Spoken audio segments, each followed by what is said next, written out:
Bem-vindo aqui para mais um vídeo sobre análise de papéis. No dia de hoje, dia 22 de março de 2023, a Copel teve a apresentação dos seus resultados para o quarto trimestre de 2022 através da sua videoconferência. E nós tivemos a oportunidade de acompanhar a companhia e vamos trazer aqui a nossa leitura e aquilo que, pelo menos ao meu modo de ver, algo que você precisa saber sobre esses resultados.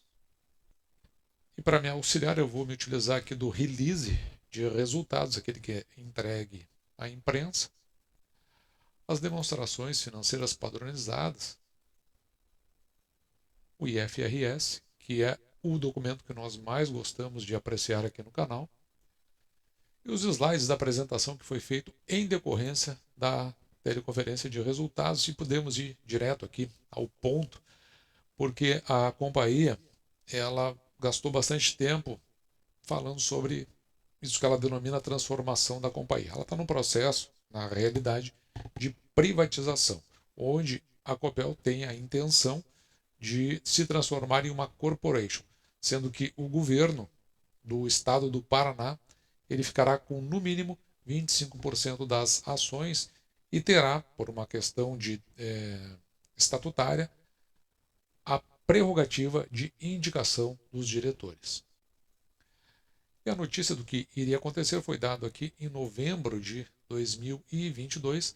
Depois, em dezembro, iniciaram-se os estudos. Ainda em dezembro, houve a contratação aqui de assessores para otimizar esse processo. Em janeiro, houve esta celebração do acordo coletivo de trabalho e a contratação de assessoria especial, e atualmente o processo ele está aqui com vistas a estabelecer a verdadeira avaliação da Copel para ser entregue ao Tribunal de Contas do Estado, que por fim vai dar a sua conclusão a respeito do avanço do processo. A companhia ela imagina que entre a metade do ano e o final do ano ela já tenha encaminhado todo esse processo da sua transformação numa corporation. Então, aquilo que mais ou menos já se tinha estabelecido, foi uma notícia interessante para o mercado, uma novidade, porque não havia uma expectativa sobre isso. De qualquer forma, nós somos acionistas, ela faz parte da carteira do canal, uma companhia que ao longo do tempo não veio se oferecendo, mas ela teve grandes altos e baixos dentro do seu valor. Primeiro porque a companhia ela se desfez da sua parte de telecom, isso aí estourou os dividendos que foram alcançados aos acionistas. Depois um processo de desinvestimento na Copagaz, que ela vai continuar muito provavelmente esse ano, e agora essa nova notícia. Por isso houve uma variação bastante significativa nos valores da ação, fazendo com que ela subisse até demais e, ao nosso entender, acabasse não se oferecendo para novas compras, desde a primeira que nós fizemos, anterior inclusive ao pagamento dos proventos decorrentes da venda da Telecom. Além da Copagaz, a companhia quer também fazer o seu desinvestimento na sua usina elétrica de geração a gás, que é outro processo, porque a companhia ela quer andar na direção de redução de carbono. Quanto aos resultados, vou ficar aqui nesta parte do lucro líquido, veja que a companhia teve uma redução de 1,5% frente ao exercício de 2021, que passou de 2,7 bi, quase 2,8, para 2,7. Na verdade, ali, o que se alterou foi bem aqui no final, né? Então, em vez de 794 milhões para 752 foi a queda ocorrida. Para fins de entendermos direito esse lucro líquido da companhia, vamos aqui na página 31 das demonstrações padronizadas, onde nós podemos verificar que, inicialmente, uma redução da receita líquida. Veja que ela sai aqui de 23,9 bi para 21,9 bi. Depois, houve esse impacto aqui, que é uma provisão para destinação de créditos de PIS e COFINS, de 810 milhões. O que, como você pode ver, não aconteceu no ano de 2021. E, aliás, para tornar mais fácil, nós estamos fazendo aqui um comparativo de 2022 com 2021, que é para a gente ver o que houve de variação para fins de que a companhia viesse a mostrar o seu lucro líquido ajustado e não o seu lucro líquido. É porque alguma coisa de fato veio a ocorrer. Outro aspecto aqui interessante, veja no resultado financeiro, ele vai a quase 2 bi quando ele tinha sido de 327 negativo em 2021, porque o resultado financeiro é o seguinte, é aquela relação que a gente estabelece entre o que retorna dos investimentos da companhia, investimentos financeiros e aquilo que a companhia tem de juros a pagar. Também esse outro impacto extremamente significativo, que é o imposto de renda de pessoa jurídica e a contribuição social sobre o lucro líquido, que esse ano foi razoável aqui, em torno de 200 milhões, enquanto que foi positivo em 2022 aqui de quase 1,3 bilhões, 1,3 bilhão. Isso tudo levou a que o lucro líquido de 2021 de 5 bi passasse agora para 1,1 bi. E aí, claro, né, se você for verificar, a se tirar tudo aquilo que foi não recorrente sobre o lucro líquido, então se vai para o lucro líquido ajustado. Então ele, na verdade, tirando todos os fatores não recorrentes, ele teria sido em 2021 de 2 bilhões 794 milhões e agora em 2022 de 2 bilhões 752 milhões. Esse 2,7 é importante a gente guardar porque nós vamos utilizar ele para fins da nossa planilha de indicadores mais ao final. Na geração de caixa, veja aqui um crescimento de 16,9, geração do caixa operacional, que passou então de 4,5 bi para 5,3. Geração de caixa é fundamental dentro das empresas que nós escolhemos para compor a nossa carteira. A gente sabe que a companhia ela é verticalizada, ela tem os setores de geração, transmissão e distribuição. Além, evidentemente, ali da sua usina elétrica de geração a gás e também da companhia de distribuição de gás, que é a Compagás. Mas aqui o que eu queria dizer é a contribuição de cada uma dessas partes. Veja aqui, quem mais contribuiu para o EBITDA ajustado da companhia foi a geração e transmissão, mais 287 milhões, depois a distribuição e, por fim, o segmento que a companhia quer desinvestir, que é a Compagás, com 62 milhões. Então o EBITDA ajustado da companhia, ele passou aqui de 1 bi para 1,4. Variando no período, aqui no caso, quarto trimestre de 2021, com o quarto trimestre de 2022, que foi um resultado significativo dentro da companhia, de 37%. As despesas da companhia de pessoal e administrativo, no comparativo, quarto trimestre de 2021, quadrimestre de 2022, uma redução de 23%. Mas olhando num sentido mais amplo, os custos e despesas operacionais, veja que a companhia ela teve um decréscimo aqui de 1,8 bi em relação a 2021, reduzindo então em 8,9% e não aqueles 23%. Na alavancagem, a dívida da companhia ao final de 2022 foi a 9,5 bilhões aproximadamente.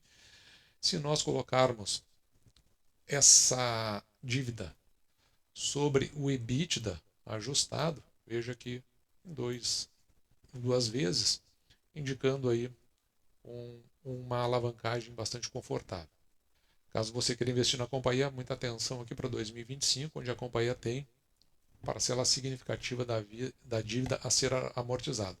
Veja que o vencimento médio vai ser aqui de 4 anos, aproximadamente, com um custo médio de 9,67%, sendo que essa dívida ela está muito atrelada fortemente aqui ao CDI, portanto, está atrelado à taxa Selic, que aliás no dia de hoje tem a reunião do Copom para a definição dessa taxa, se ela continua ou tem alguma redução.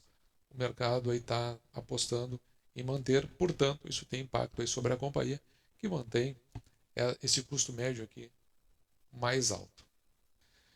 E agora falando em dividendos, a parte que mais interessa aqui para o canal, veja que a companhia ela tem um yield aqui de 5,1%, ela distribuiu relativo ao ano de 2022 970 milhões, parte já foi pago no dia 30 de 11 e a outra parte tem um pagamento aqui até o dia 30 de 6 de 2023. Mas o que nos chama atenção é justamente esse yield aqui de 5,1%. Você sabe que a gente busca um dividend yield de 6 no mínimo, então ele fica abaixo. Vamos dar uma olhada agora no nosso quadro, porque nós vamos levar todos esses números que nós apuramos aqui para o nosso quadro de indicadores, onde nós vamos poder verificar se vale a pena investir na Copel. Inicialmente, vamos dar uma olhada na nossa projeção.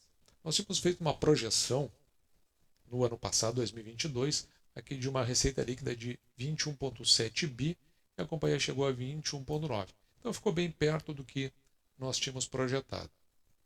O lucro líquido, houve algumas, vamos dizer assim, turbulência durante o exercício de 2022, o que nos levou aqui a projetar 701 milhões e a companhia entregou bem mais que isso, 1,1 bilhão, quase 1 bilhão e 150 milhões. Então, pelo menos ficou bem acima do que nós tínhamos estimado.